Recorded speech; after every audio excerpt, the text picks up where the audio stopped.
Focus on your dad. I'll handle clients, he said, standing in my office doorway with that concerned expression he'd perfected over the years. My name is Mark Ellison. I'm 48 years old, a senior business consultant here in Phoenix, Arizona, and I'd been staring at my phone for the past 10 minutes trying to figure out how to tell my biggest client that I needed to step away for a while. My father was dying, and I was the only one left to take care of him. I'd built my consultancy from nothing over 11 years, specializing in logistics and process integration for mid-size manufacturers. 23 years in the industry had taught me that reputation was everything, and client relationships were sacred. You don't just disappear on people who trust you with their operational efficiency. But Jared Quinn, my junior partner, was offering me exactly what I needed to hear. The call from Sunrise Hospice had come that morning while I was reviewing quarterly reports for Meridian Manufacturing.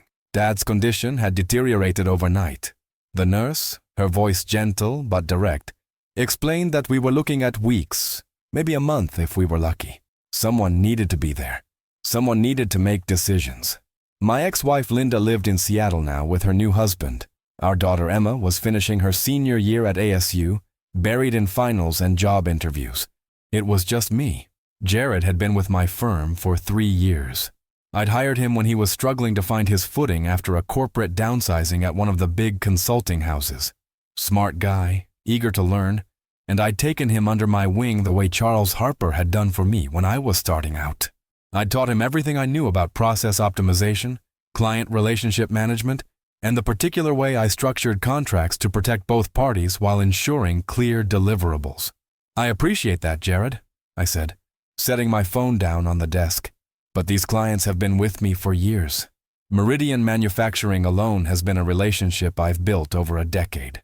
I can't just hand them off. He stepped into my office, closing the door behind him. Mark, you trained me well. I know your methodologies. I know your client preferences. Let me prove that your investment in me was worth it. He paused, and I could see genuine concern in his eyes. Your dad needs you right now. That's more important than any contract. The thing about trust is that it's built in small increments over time, but it can be given completely in a single moment. Standing there in my office, looking at a man I'd mentored and guided for 3 years, watching him offer to sacrifice his own learning opportunities to help me through the worst period of my life, I felt something I hadn't experienced in years. Relief. Someone else could carry the load. I'll need you to maintain the same standards, I said. Same reporting protocols, same deliverable quality, same communication cadence with clients. Absolutely. I'll treat your clients like they're my own family. I spent the next 2 days transitioning everything to Jared. The most critical element was access to the DocuSafe platform, a document versioning system I'd implemented after a client dispute years earlier had nearly cost me a major contract. DocuSafe automatically timestamps every document access, modification, and version change, creating an unalterable audit trail that had saved my reputation more than once. Most consultants use basic file-sharing platforms, but I'd learned that proper documentation wasn't just about storage. It was about creating legal proof of exactly what was agreed upon and when changes occurred. I walked him through the specific contract language I'd developed over the years, clause structures that had evolved through 2 decades of client relationships and 3 major industry recessions.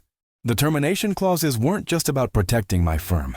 They were designed to give clients clear exit strategies if their business conditions changed. The scope modification language had been refined after a project with a pharmaceutical manufacturer had expanded from process optimization to full operational restructuring without proper documentation, nearly resulting in a lawsuit that could have destroyed my business. Every clause in these contracts exists because I've seen what happens when it doesn't, I explained to Jared as we reviewed the Meridian Manufacturing Agreement. This payment processing section, for instance, specifies exactly how invoices are structured, what information must be included, and how disputes are resolved. It's not just legal protection, it's operational clarity that prevents misunderstandings before they become problems. Why do you use this particular termination clause structure? He asked, reviewing the Meridian contract on my monitor. Experience, I said. I learned early that being specific about scope changes and billing adjustments prevents misunderstandings later. Every clause in these contracts exists because I've seen what happens when it doesn't. Dad had been moved to the hospice facility on a Thursday. I drove the hour and 20 minutes from Phoenix to Prescott that same day, and I wouldn't be back to my office for 2 months. The room was small but comfortable, with a view of the mountains that Dad had always loved. He was awake when I arrived, though the medications made conversation difficult.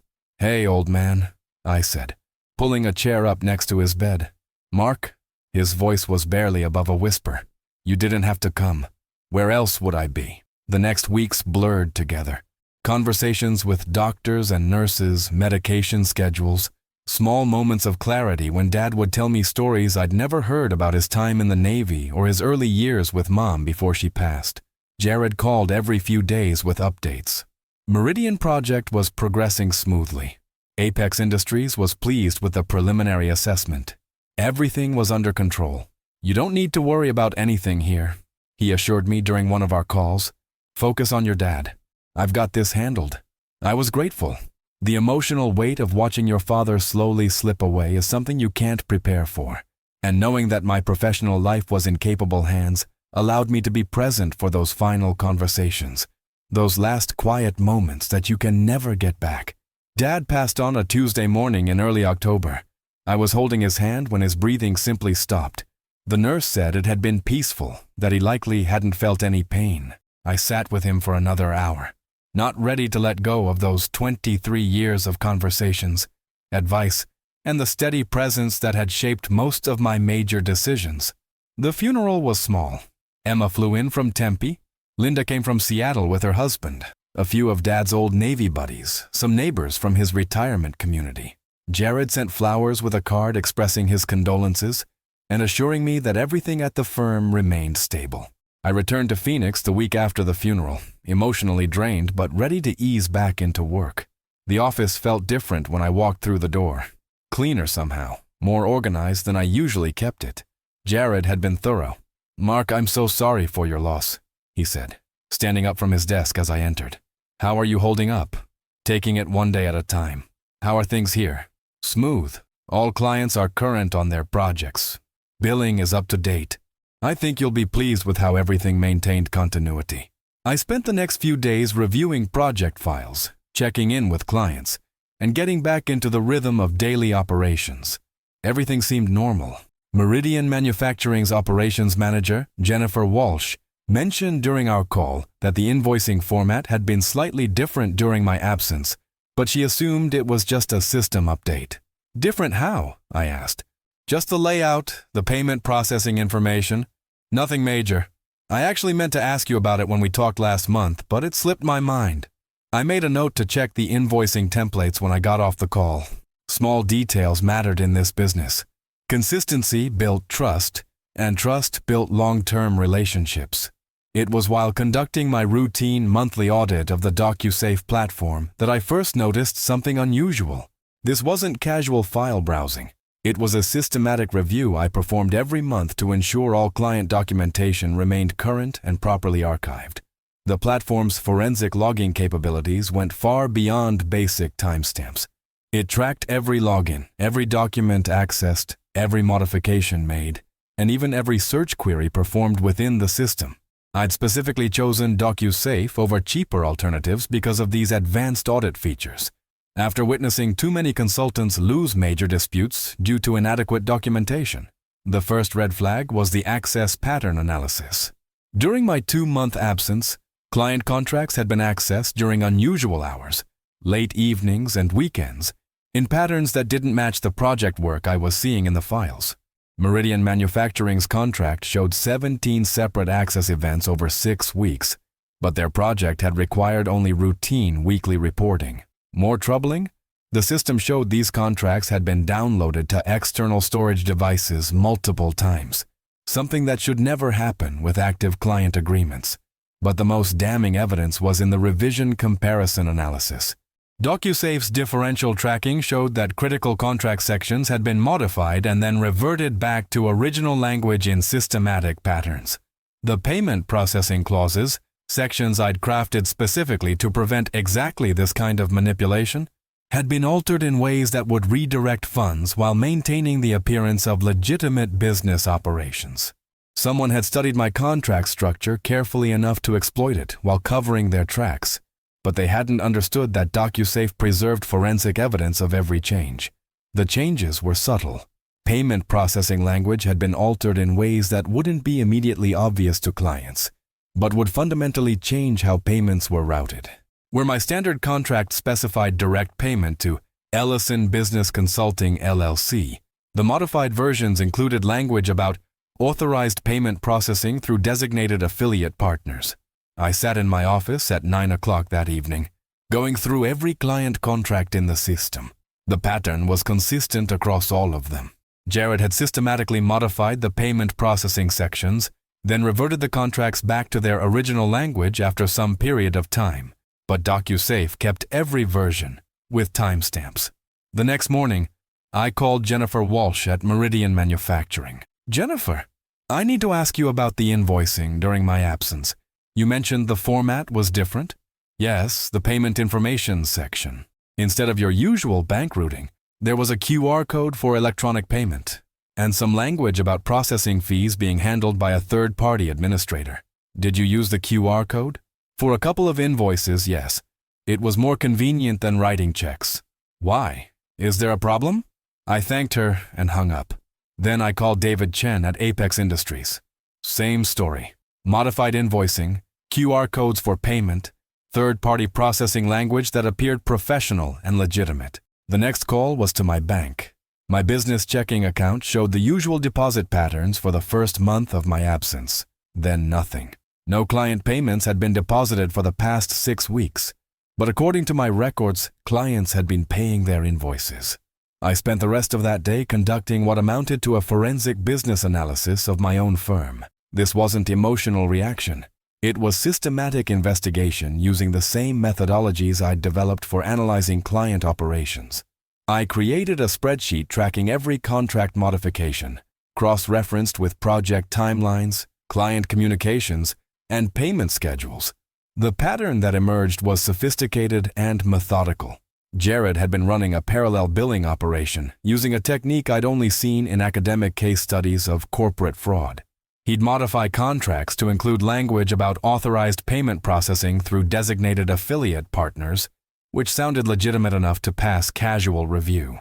Clients would receive invoices with new payment instructions, QR codes that routed to accounts he controlled, processing language that made the changes appear to be system upgrades rather than fundamental alterations to our business relationship.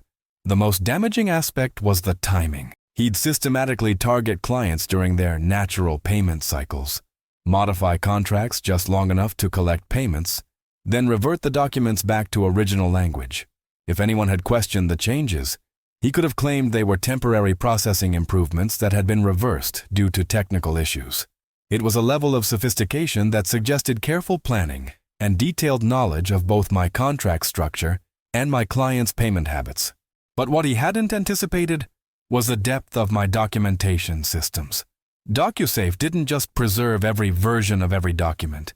It maintained metadata about user behavior, access patterns, and system interactions that created a comprehensive forensic record. I had timestamped evidence of every modification, every download, every search query he'd performed.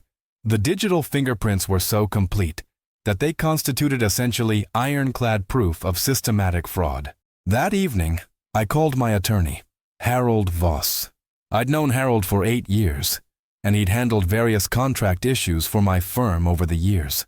Harold, I need your advice on a situation that's developed while I was away. I explained what I'd discovered.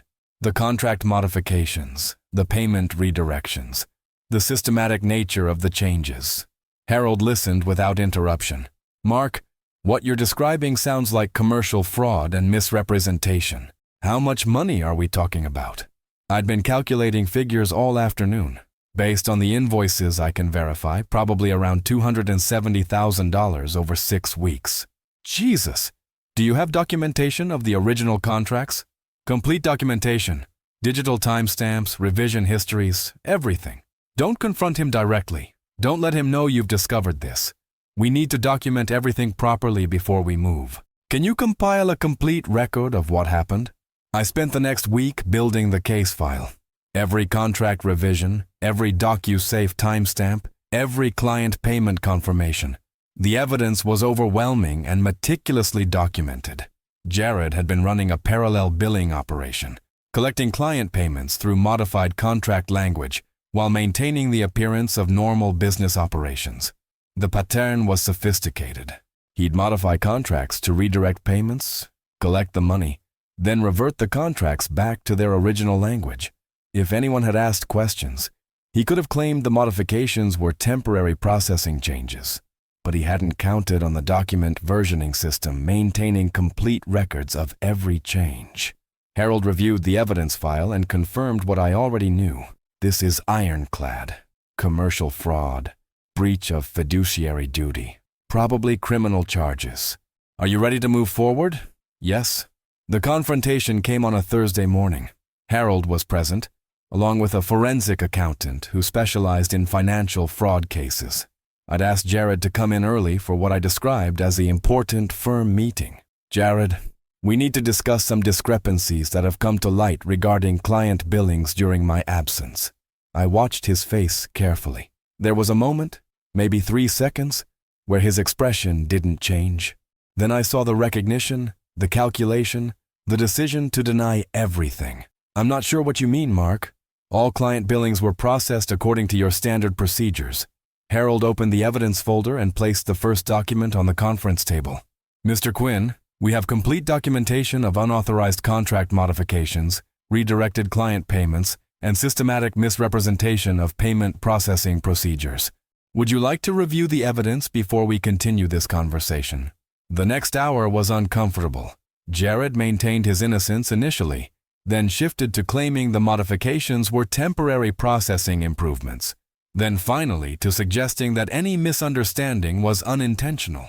Harold took notes throughout, maintaining professional detachment while building the record we'd need for legal proceedings. I want to make this right, Jared said finally. Whatever mistakes were made, I want to fix them. Mr. Quinn, Harold said, we're past the point where this can be characterized as mistakes. What we're documenting here is systematic financial fraud conducted over a 6-week period while Mr. Ellison was caring for his terminally ill father. The legal remedies for this situation extend beyond simple restitution. I terminated Jared's partnership that day. Harold filed the necessary complaints with law enforcement and initiated civil proceedings for recovery of the stolen funds. The forensic accountant began the process of tracing where the money had gone and what could be recovered. The next few weeks were difficult in a different way than losing my father had been. Dad's death was tragic but natural, part of the cycle that everyone faces eventually. This betrayal felt personal and deliberate.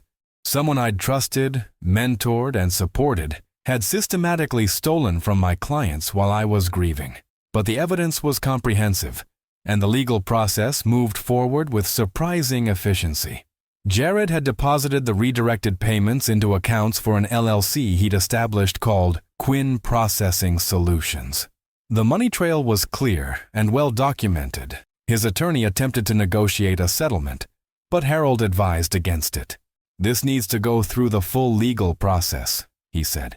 Your reputation in the industry depends on people understanding that you were the victim here, not a participant. The criminal charges were filed in November. Commercial fraud in the first degree, misrepresentation in business dealings, breach of fiduciary duty. The amounts involved elevated the charges to felony level. Jared's business reputation was destroyed within weeks of the charges becoming public. My clients, once they understood what had happened, were remarkably supportive. Jennifer Walsh at Meridian Manufacturing actually increased their contract scope, saying that my handling of the situation demonstrated the kind of integrity they wanted in a business partner. Mark, the fact that your documentation systems caught this, and that you pursued it legally rather than trying to cover it up, tells us everything we need to know about how you run your business, she said during our year-end review meeting. David Chen at Apex Industries had a similar response. We've been burned by consultants before who prioritized appearance over substance. Your willingness to expose this, even though it reflected poorly on your firm, shows us that you prioritize honesty over convenience. The trial took place the following spring. Jared pled guilty to avoid a lengthy court proceeding, but the sentencing hearing provided an opportunity for the full scope of his fraud to be documented publicly. The judge sentenced him to 2 years in prison and ordered complete restitution of the stolen funds, plus penalties and interest. The local business journal covered the story, focusing on the sophisticated nature of the fraud and the importance of document control systems in preventing financial crimes. They interviewed me for a follow-up article about business security practices. The lesson here isn't that trust is dangerous, I told the reporter. The lesson is that trust without verification is dangerous.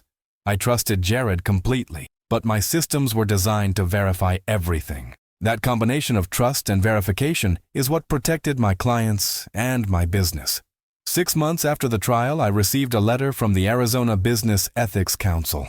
They were nominating me for their annual Integrity Award, citing my handling of the fraud case and my commitment to transparency throughout the legal process. The nomination letter read, "Mr. Ellison's response to discovering financial fraud within his own firm demonstrates the highest standards of professional integrity. Rather than attempting to resolve the matter quietly, he chose the more difficult path of full legal prosecution and public transparency, prioritizing client protection and industry standards over personal convenience. I didn't win the award, but the nomination itself carried significant weight within the consulting community. New client inquiries increased. Referrals from existing clients brought in business I'd never have accessed otherwise. The firm grew by 30% that year, and I hired 2 new consultants, both with impeccable references and clear understanding of our documentation and transparency standards. Emma graduated from ISU that spring and took a position with a marketing firm in Denver. During our celebration dinner, she asked me how I'd managed to stay so calm throughout the fraud situation. Dad always taught me that emotional reactions rarely improve difficult situations, I said. The best response to being wronged is usually to document everything, follow proper procedures, and let the facts speak for themselves. Do you think Jared planned it from the beginning? I'd thought about that question for months. I think he saw an opportunity and rationalized it step by step. He probably told himself it was temporary, that he'd return the money before I came back.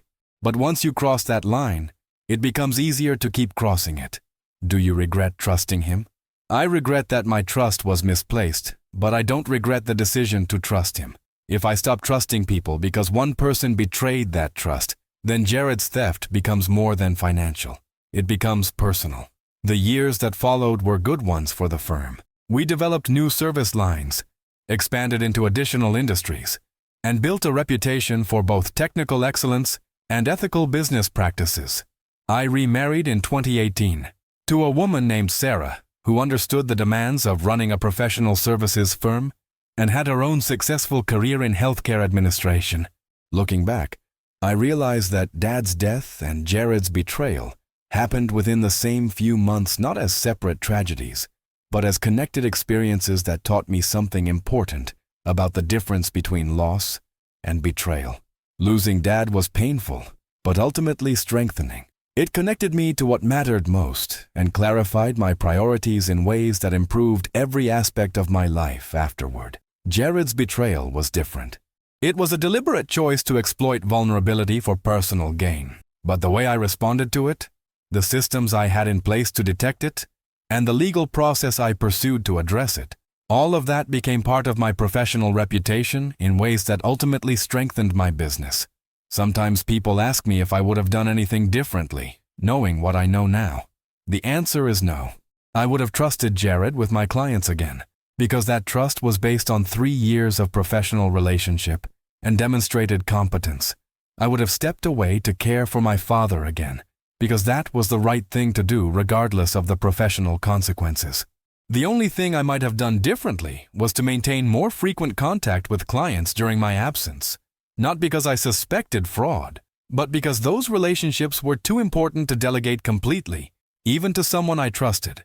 The security systems I had in place, the DocuSafe platform with its complete revision history, the specific contract language I'd developed over years of experience, all of that worked exactly as intended. It didn't prevent the fraud, but it documented every aspect of it in ways that made prosecution straightforward and recovery possible. Trust, I learned, isn't about believing that people will never disappoint you. Trust is about building systems and relationships that can survive disappointment when it occurs. Jared's betrayal was devastating in the moment, but it became part of a larger story about integrity, documentation, and the importance of following proper procedures, even when emotions are running high. The Business Ethics Award nomination letter now hangs in my office, not as a trophy, but as a reminder that how you respond to being wronged matters more than the fact that you were wronged. Jared chose to exploit my father's death for financial gain. I chose to document everything, follow legal procedures, and maintain transparency throughout the process. 5 years later, Jared's name occasionally appears in legal databases as someone barred from practicing consulting in Arizona due to fraud convictions. My firm continues to grow, built on relationships with clients who trust us not just because we do good work, but because they've seen how we handle difficult situations. Emma called me last month from Denver, where she's now managing a team of 12 people in her marketing firm. "Dad, I wanted to thank you for something," she said. "What's that?" "The way you handled the situation with Jared. I'm dealing with a trust issue at work right now, and I keep thinking about what you said at dinner that night, about not letting one person's betrayal change how you approach trusting people.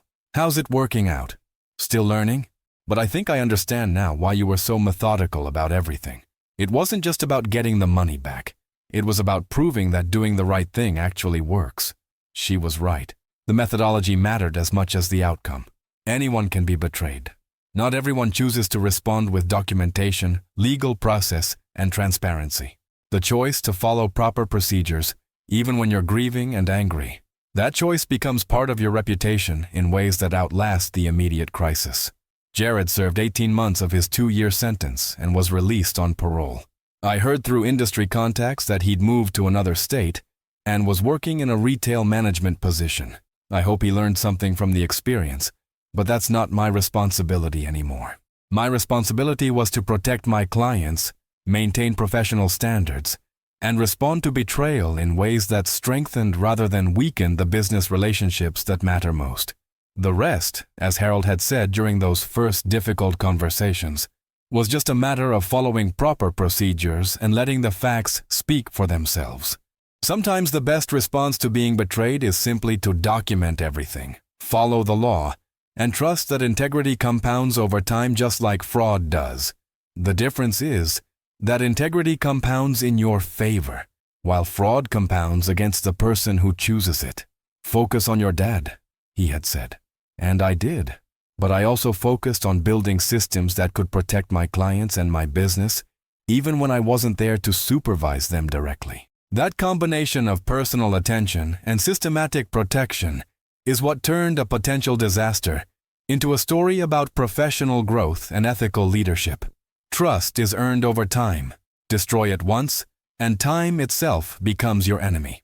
Jared learned that lesson the hard way. I learned it by watching him learn it, and by choosing to respond with documentation rather than emotion, with legal process rather than personal revenge, and with transparency rather than damage control. The funeral director who handled Dad's arrangements sent a sympathy card 6 months after the service. "Your father would have been proud of how you handled everything," he wrote, both his passing and the difficulties that followed. He was right. Dad had taught me that how you handle difficult situations reveals more about your character than how you handle easy ones. The months after his death were the most difficult of my professional life, but they were also the months that defined what kind of business leader I wanted to be. 5 years later, I can say with confidence that every difficult decision I made during that period, from trusting Jared initially to prosecuting him legally, all of those decisions were the right ones for the right reasons. The outcomes proved that integrity and systematic thinking create better long-term results than emotional reactions or expedient compromises. That's the story of how I learned that the best protection against betrayal isn't avoiding trust, but building systems that make betrayal difficult to hide and easy to prosecute. Jared's fraud lasted 6 weeks because of those systems. Without them, It could have continued indefinitely.